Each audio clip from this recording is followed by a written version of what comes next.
అంతకుమించి ఏమీ లేదు.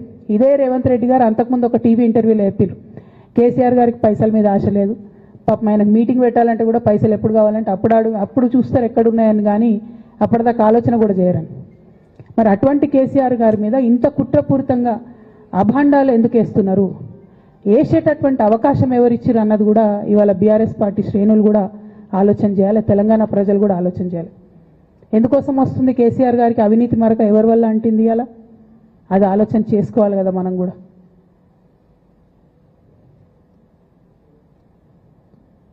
కొంతమంది కేసీఆర్ గారి పక్కన ఉన్నటువంటి వాళ్ళు కేసీఆర్ గారి పేరు చెప్పుకొని అనేక రకాలుగా లబ్ధి పొంది వారు చేసినటువంటి అనేక చెత్త పనుల వల్ల ఇవాళ కేసీఆర్ గారి పేరు బద్నామయ్యే పరిస్థితి వచ్చింది.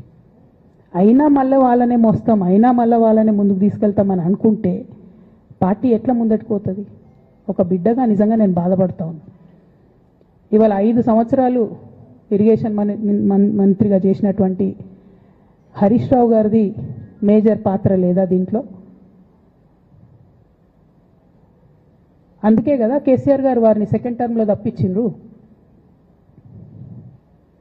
ఈ మొత్తం కాళేశ్వరం ఎపిసోడ్లో కేసీఆర్ గారికి మరక అంటిందంటే 2-3 వ్యక్తులు కారణం. మాజీ రాజ్యసభ సభ్యుడు ఒకలైతే, హరీష్ రావు గారు ఒకలైతే, మేఘా కృష్ణారెడ్డి గారు ఇంకోడు, మేఘానో బోగానో ఏదో. ఈ పెద్ద పెద్ద కాంట్రాక్టర్లు అందరితో కుమ్మక్కై కేసీఆర్ గారు ప్రజల కోసం ఆలోచన చేస్తే, నీళ్ళ కోసం ఆలోచన చేస్తే, వీళ్ళు సొంత వనరుల కోసం, డెవలప్మెంట్ కోసం, ఆస్తులు పెంచుకోవడం కోసం ఆలోచన చేసి ఇవాళ మీ వల్ల రేవంత్ రెడ్డి లాంటి వ్యక్తి, తెలంగాణ ఉద్యమానికి సంబంధం లేని వ్యక్తి, కేసీఆర్ గారి కాలి గోటికి సరిపోని వ్యక్తి, ఆయన నిలబడి కేసీఆర్ గారిని చెయ్యెత్తి చూపించి కేసీఆర్ గారి మీద సిబిఐ ఇవాళ నేను వేస్తా అని చెప్తున్నాడంటే కారణం ఎవరు దీనికి? నేను భరించిన, ఇదే హరీష్ రావు గారు, ఇదే సంతోష్ రావు గారు అనేక కుట్రలు చేసినా కూడా భరించిన.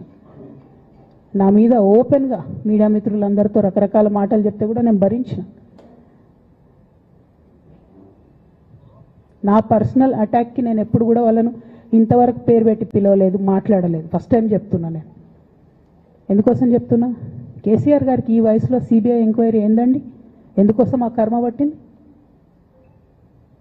ఎందుకు భరించాలి? ఇటువంటి వాళ్ళని చూస్తూ ఎందుకోసం ప్రొటెక్ట్ చేసుకోవాలి? బీఆర్ఎస్ పార్టీ తమ్ముల కోపం రావచ్చు, కానీ వాస్తవాలు చేదుగున్నా అప్పుడప్పుడు మాట్లాడుకుంటేనే, మందు తీసుకుంటేనే ఆరోగ్యం మంచిగా అవుతుంది. ఇట్లా చెప్పుకుంటూ పోతే చాలా చాలా అంశాలు ఉన్నాయి. వాటన్నిటి జోలికి నేను పోదలుచుకోలేదు. కానీ కేసీఆర్ గారు హిమాలయ పర్వతం అంత ఎత్తు లాంటి పర్సనాలిటీ ఆయనది. ఆయనను చేయబెట్టి చూపించి అవినీతి అని అంటే నిజంగా చాలా బాధ అవుతా ఉన్నది. ఎందుకంటే నా పెళ్ళి చేయడానికి కూడా ఇబ్బంది పడ్డటువంటి వ్యక్తి ఆయన. రాజకీయాలలో 40-50 ఏళ్ళు ఉంటే కూడా ఆస్తులు సంపాదించుకోలే కేసీఆర్ గారు. అనేక మంది అలా మాట్లాడుతుంటారు, చాలా మాటలు మాట్లాడుతుంటారు, కానీ నాకు తెలుసు, నేను దగ్గరుండి ఆర్థిక పరిస్థితి చూసిన కాబట్టి ఎన్నడూ ఆయనకు ఆశ లేదు. అటువంటి మనిషిని పట్టుకొని సిబిఐ ఎంక్వైరీ ఇస్తాం, ఇదేస్తాం, అదేస్తాం. ఎవరు కారణం దీనికి అంతటికి? ఈ చేతగాని కాంగ్రెస్ ప్రభుత్వం మీ ఏసీబీ వాళ్ళు పోయి కాళేశ్వరంలో పనిచేసిన 3 ఇంజనీర్లను పట్టుకుంటే ఒక్కొక్క ఇంజనీర్ దగ్గర 100 కోట్ల ఆస్తులు వెళ్తే మీకు ఎందుకు ఎంక్వైరీ చేసే దమ్ము లేదు? వాళ్ళు వెనకాల ఎవరున్నారో ఎందుకు ఎంక్వైరీ చేస్తలేరు? ఖచ్చితంగా నేను ఇవాళ చెప్తా ఉన్నా, హరీష్ రావు గారు వెనక, సంతోష్ రావు గారు వెనక రేవంత్ రెడ్డి గారు ఉన్నారు. వాళ్ళని ఖచ్చితంగా కాపాడతారు అన్ని విషయాలను. వాళ్ళని ఏమనరు, వాళ్ళ గురించి ఏం మాట్లాడరు. బాణం ఎంతసేపు కేసీఆర్ గారి మీద ఉంటుంది. కేసీఆర్ గారిని మాట్లాడాలి, కేసీఆర్ గారిని బదనాం చేయాలి. కానీ దగ్గరుండి ఈ అవినీతి అనకొండలు బీఆర్ఎస్ పార్టీని ఏదైతే డిస్టర్బ్ చేసిండ్రో వాళ్ళని మాత్రం ఏమనరు. ఈ ఇంటర్నల్ అండర్స్టాండింగ్ అనేది ఎక్స్పోజ్ కావాలి. రేపటి నుంచి నేను ఛాలెంజ్ చేసి చెప్తున్నా కదా, రేపటి నుంచి ఏం మాట్లాడతారు తెలుసా? ఈ మొత్తం బ్యాచ్లన్నిటికీ సోషల్ మీడియా బ్యాచ్లు ఉన్నాయి. వీళ్ళందరికీ బాగా చాలా చాలా బ్యాచ్లు ఉన్నాయి. వాళ్ళంతా రేపటి నుంచి ఏమంటారు? నన్ను ఒకళ్ళు బీజేపీ ఆపరేట్ చేస్తుంది అంటారు, ఒకళ్ళు కాంగ్రెస్ ఆపరేట్ చేస్తుంది అంటారు, ఒకళ్ళు రేవంత్ రెడ్డి చెప్తే మాట్లాడుతుంది అంటారు, ఇంకోళ్ళు బండి సంజయ్ చెప్తే మాట్లాడుతుంది అంటారు. ఖబర్దార్ బిడ్డ, నేను ఎవరు చెప్తే ఆడేటటువంటి తోలుబొమ్మని కాదు. నాది నాది నాది నాది కేసీఆర్ బ్లడ్, నాకు తెలంగాణ బ్లడ్. ఇండిపెండెంట్గా నేను అనుకున్న విషయాన్ని చెప్తున్నాను. దానికి పొలిటికల్గా ఇబ్బంది అయినా కష్టమైనా నష్టమైనా నేనే భరిస్తా. కానీ దేవుళ్ళ లాంటి మా నాన్నను ఇవాళ సిబిఐ ఎంక్వైరీ చేసిండ్రంటే కడుపు రగులుకపోతా ఉంది ఒక బిడ్డగా. అందుకే చెప్తున్నా, ఇన్ని రోజులు చెప్పలే. ఆ మధ్యలో పోయినసారి నా కొడుకు గ్రాడ్యుయేట్ అయినప్పుడు వచ్చినప్పుడు నేను మా నాన్నకు రాసుకున్న లెటర్ లీక్ చేస్తే కూడా ఆ 70, 80, 90 రోజుల నాకు నరకం చూపిస్తున్నారు. ప్రతిరోజు సోషల్ మీడియాలో ఇష్టం వచ్చినట్టు రాపిస్తున్నారు. ఎప్పుడు వీళ్ళ పేర్లు తీసుకోలే, ఇష్టం వచ్చినట్టు ప్రెస్ వాళ్ళకు మాట్లాడుతూ చాలా విషయాలు చెప్తున్నారు. ఎప్పుడు వాళ్ళ పేర్లు తీసుకోలే. ఇలా తీసుకుంటున్నా, ఎందుకంటే విషయం నాది కాదు, ఇది తెలంగాణ పరువు ప్రతిష్టకు సంబంధించిన విషయం. ఇలా దేశంలో ఏ మూలకు పోయినా ఎక్కడికి పోయినా కేసీఆర్ అంటే ఒక మహానాయకుడు, త్యాగం చేసిన నాయకుడు అని చెప్పి మాట్లాడతారు. రేపటి నుంచి ఏం మాట్లాడతారు? సిబిఐ ఎంక్వైరీ చేస్తే ఏం మాట్లాడతారు? కేసీఆర్ అంటే సిబిఐ కేసు అంటారు. మా నాన్న పరువు పోతే నాకా బాధ, మీకా? మీకు పైసలు కావాలి కదా, మీకు పేరుతోనేం పని? ఇంకా కూడా ఈ విషయాలు అర్థం చేసుకోకుండా, ఇంకా కూడా ఇటువంటి వ్యక్తుల్ని దూరం పెట్టుకోకుండా ఉంటే ఇక కేసీఆర్ గారి మీద సిబిఐ కేసు వేసేటటువంటి స్థాయికి వచ్చినాక ఏం పార్టీ ఉంటేంది పోతేంది. బీఆర్ఎస్ పార్టీ నాయకులు నన్ను తిట్టుకున్నా సరే, లోకల్ బాడీ ఎన్నికలలో నాకు నష్టం జరుగుతుంది అనుకున్నా సరే, మా నాన్న మీద సిబిఐ ఎంక్వైరీ పడ్డాక ఏముంది, తొక్కల ఎలక్షన్ ఒకటి గెలుస్తారు, ఒకటి ఓడిపోతారు. అసలు ఓడిపోయే పరిస్థితి ఎట్లా వచ్చింది? ఇటువంటి దుర్మార్గుల వల్ల కాదా వచ్చింది? ఆలోచన చేసుకోవాలి కదా. అంటే నా దగ్గర పైసలు ఉన్నాయి, టీవీలు ఉన్నాయి, సోషల్ మీడియాలు ఉన్నాయి, ఏటు పడతాటు మాట్లాడతామంటే తోలు తీస్తాం చెప్తున్నా నేను. గీత గీసుకుంటాం బిడ్డ. మీరు ఒక్క కమెంట్ పెడితే మేము 10 చేస్తాం. ఏది పడితే అది మాట్లాడచ్చు సోషల్ మీడియాలో అనుకుంటూ చూసుకుంటూ ఊరుకుంటున్నా.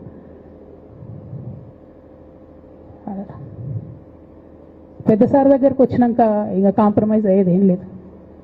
ఘోష్ కమిషన్ వేసిన రోజే నేను చెప్పిన, ఎందుకు రియాక్ట్ కాలేదు పార్టీ అని అడిగిన ఆ రోజునే. నిన్న సిబిఐ ఎంక్వైరీ వేస్తున్నా అని రేవంత్ రెడ్డి గారు అసెంబ్లీలో చెప్తే తెలంగాణ బంద్ కాలియద్దా, బగ్గుమనొద్దా తెలంగాణ? ఎట్లా మాట్లాడతారు? నిజంగానే మనిషి అవినీతి అయితే, నిజంగానే మనిషి డబ్బులు తినోడైతే వేరు మాట. ఆయనకు తిండి మీద కూడా ధ్యాస ఉండదా బాబు? తెలంగాణ అదే పిచ్చి.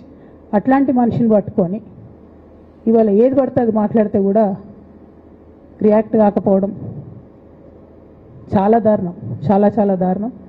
నేను దీన్ని తీవ్రంగా ఖండిస్తున్నా. At the same time Congress government PC Ghosh commission వేసిండ్రు. రెండేళ్ల నుంచి టైంపాస్ చేస్తారు. ఆ కమిషన్ రిపోర్ట్ వచ్చింది. ఆ రిపోర్ట్ నిన్న అసెంబ్లీలో పెట్టిండ్రు. ఇంకా దానికి ఏమిట్లకేం లేదు, దాంట్లోకి ఏం చర్యలు తీసుకుంటారో చెప్పారు, ఏం చేస్తారో చెప్పారు. తక్కువ మంది సిబిఐకి ఇచ్చేస్తారు. అంటే ఇది ప్రీ ప్లాన్డ్, ప్రీ మెడిటేటెడ్, ఖచ్చితంగా కేసీఆర్ గారి ప్రతిష్ట దెబ్బతీయాలనేటటువంటి ప్రీ మెడిటేటెడ్ అటాక్ తప్పితే ఇంకోటి కాదు. ఇన్ని ఏజెన్సీస్ ఉన్నాయి రాష్ట్ర ప్రభుత్వంలో. మీ ఏసీబీకే దొరికింది కదా ఇదే కాళేశ్వరంలో అవినీతి తిమంగళాలు. ఏమైంది అది? ఏమైంది ఆ రిపోర్ట్? ఏమైంది? వాళ్ళ మీద చర్యలు ఏమైనాయి? దాని కంక్లూజన్ ఏంది? ఒక్క చిన్న ఎంక్వైరీ కూడా ఇప్పటివరకు కంక్లూడ్ చేయలేదు కాంగ్రెస్ గవర్నమెంట్. ప్రచారం ఎక్కువ, పని తక్కువ. ఎప్పుడైనా మీ తప్పిదాలు బయటపడుతున్నాయి అనుకుంటే, ఎప్పుడన్నా ప్రజలు తిరగబడతారు అనుకుంటే వెంటనే ఒక రిపోర్ట్ వేయాలి, వెంటనే కేసీఆర్ మీద ఒక ఆరోపణ చేయాలి. ఇప్పటికి కూడా రేవంత్ రెడ్డి గారికి కేసీఆర్ గారి పేరు చెప్పుకోకపోతే ఆయన ఫోటో కూడా పేపర్లో వేరేమని భయం పాపం. అందుకని ఆయన రోజు పొద్దుగాలేస్తే కేసీఆర్ని తిట్టుడే తప్పితే ఇంతవరకు కూడా వేరే ఆలోచన చేయడం లేదు. మేము డిమాండ్ చేస్తూ ఉన్నాం కాంగ్రెస్ ప్రభుత్వాన్ని, మీరు బట్టగాల్చి మీదేసినట్టు ఆరోపణలు వేయడం కాదు, మీకు దమ్ము ధైర్యం ఉంటే నేను పేర్లు కూడా చెప్పిన, చూడండి ఎక్కడి వరకు పోతారో చూస్తాం. మీకు అండర్స్టాండింగ్ లేకపోతే మీకు అండర్స్టాండింగ్ పెట్టుకొని కేసీఆర్ గారిని టార్గెట్ చేయడం ఇది పొలిటికల్గా కరెక్ట్ కాదు. మన రాష్ట్రంలో ఇటువంటి వాతావరణం ఇదివరకు లేకుండే, రేపు పొద్దున కూడా ఉండొద్దని చెప్పి నేను కోరుతాను. కాంగ్రెస్ ప్రభుత్వం కేవలం కాళేశ్వరం విషయమే కాదు, బీసీల విషయంలో ఎంతగా మోసం చేస్తున్నారు. ఫస్ట్ ఏమో బిల్లు పెడతారు, మేమందరం లొల్లి పెడితే టైంపాస్ చేసి 1.5 years తర్వాత బిల్లు పెట్టిరు. బిల్లు పెడితే కనీసం గవర్నర్ దగ్గర పోరు, కనీసం రాష్ట్రపతి దగ్గర పోరు, ప్రధానమంత్రి దగ్గర పోరు. గవర్నర్ పెండింగ్ పెట్టుకుంటే ఎందుకు సుప్రీంకోర్టు కోతలేరు? ఇంకా కూడా మళ్ళీ ఛాలెంజ్ చేసి అడుగుతా ఉన్నాను నేను, ఎందుకు సుప్రీంకోర్టు కోతలేరు? మీరు సెప్టెంబర్ 30 లోపల ఎన్నికలు చేస్తామని చెప్పిండ్రు. సెప్టెంబర్ 30 లోపల సుప్రీంకోర్టుకు పోండి. డీమ్ టు బి అప్రూవ్డ్ అనుకుంటే ఇదే ఎలక్షన్లో బెనిఫిట్ అవుతుంది కదా బీసీలకు. ఆ తర్వాత ఇంకొక ఆర్డినెన్స్ తెచ్చిరు, అది పెండింగ్ ఉంది గవర్నర్ దగ్గర. కనీసం దాని మీద సుప్రీంకోర్టు కోండి. దాని మీద కూడా పోతలేరు. మళ్ళీ నిన్నో కొత్త కథ 50% స్లాబ్ ఎత్తేస్తామట. కామెడీ రోజు రోజుకి ఏంది ఇది? ఎందుకోసం అంటే ఇదంతా బీహార్లో ఎన్నికలు అవుతున్నాయి. వాళ్ళ రాహుల్ గాంధీ గారి పిఆర్ యాక్టివిటీకి రోజు ముచ్చడి చెప్పాలి ఆయన. ఇక్కడ వీళ్ళు నిన్న 50% క్యాప్ ఎత్తేస్తున్నామని కొత్త కథ చెప్పిండ్రు. మీరు చూడుని రేపెల్లుండి నుంచి రాహుల్ గాంధీ బీహార్లో ఏం మాట్లాడతాడు? హమ్నే 50% సీట్ తోడది అంటాడు ఆయన బీహార్ ఎన్నికలలో. ఆయన అక్కడ చెప్పుకోవాలి కాబట్టి పిఆర్ యాక్టివిటీ కోసం వీళ్ళు ఇక్కడ చేస్తున్నారు తప్పితే బీహార్ ఎన్నికల కోసం తెలంగాణ బీసీ బిడ్డలను బలిపెడుతున్నారు రేవంత్ రెడ్డి గారు తప్పితే నిజంగా చిత్తశుద్ధితోని బీసీలకు ఏదైనా బెనిఫిట్ చేద్దామనే ఉద్దేశమే మీకు లేదు. అటువంటి ఉద్దేశం మీకు ఉంటే మీ వైఖరి ఇట్లా ఉండదు. కేవలం